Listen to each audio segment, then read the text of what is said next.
They laughed at her poverty. They mocked her kindness. But the day she helped a beggar, everything changed. This is the story they wish they could undo.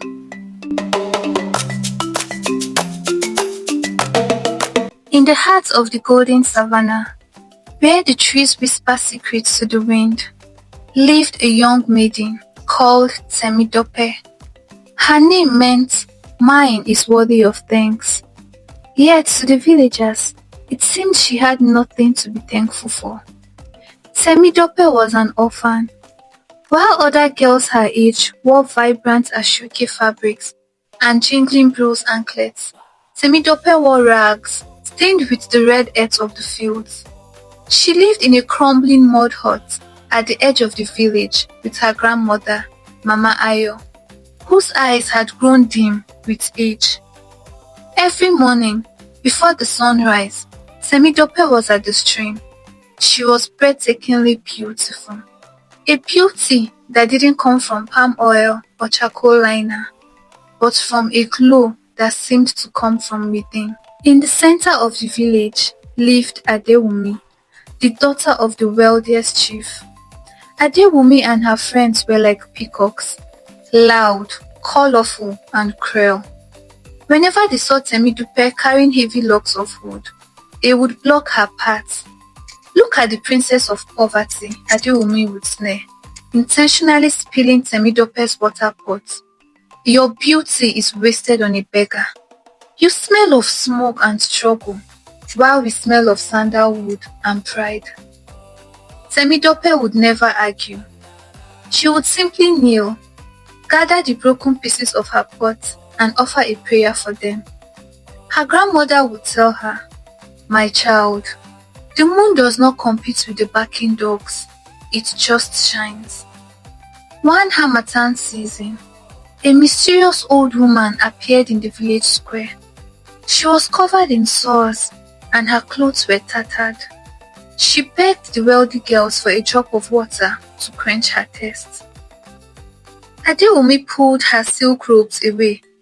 "Do not touch me, you old hag. You will stain my beauty." The other rich maidens laughed, throwing dust at the woman. Later that evening, Temidupe walked home with the last of her strength. She found the woman collapsed by the road, and without a second thought, Temidupe dropped her firewood, lifted the woman, and carried her on her back to her humble hut. For 3 days, Temidupe gave the woman her own portion of yam and fish. She used the last of her herbal balms to soothe the woman's sores.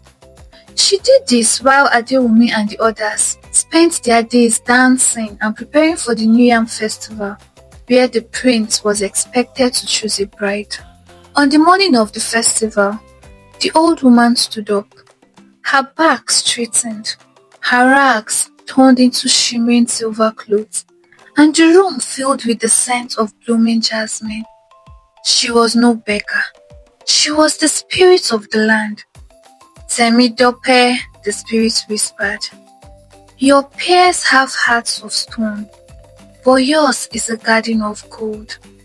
Because you honored the broken even when you were broken yourself, the earth shall crown you." With a touch, Temidupe's rags transformed into a gown made of woven moonlight. Her skin shone like polished ebony, and a necklace of rare emeralds appeared around her neck. The village square was packed. All the maidens were present in their finest attires. They all stood tall, their necks elongated by heavy beads, their eyes sharp with competition. Adewumi was draped in gold and certain that the prince would choose her. The drums, which had been beaten with a frantic rhythm, suddenly stopped mid-stroke. The wind itself seemed to hold its breath, and from the edge of the forest, a figure emerged. It was Temidupe. But she was no longer the girl of ash and sorrow. She looked like a goddess, stepped out from a dream, and she walked with grace. The crowd parted like the Red Sea. A collective gasp rose like a wave. "Is that Temidupe, a maiden whispered, her voice trembling. Impossible, Adewumi hissed. That is a princess from another village. A beggar cannot look like this. The crown prince, who had been watching the entire village in disguise for weeks, and had witnessed Adewumi's cruelty to the beggar days before at the village square, walked past the arrogant Adewumi without even a single glance and went straight to Temidope. I have seen you before, he said. You were the maiden that showed kindness to the beggar. Yes, I am, Temidope replied. He took Temidope's hand. I seek a queen who has a good heart and knows the value of kindness, the prince declared. You fed a beggar who could give you nothing. Now, I am a man who wishes to give you everything. Will you be my queen? I will be honored, my prince, Temidope replied. The entire village erupted with joy. The cheers were so loud they shook the leaves of the trees. But as Temidope was led to the palace, a sudden wind blew through the village. The expensive silk of Adewumi and her friends turned into the very rags Temidope used to wear.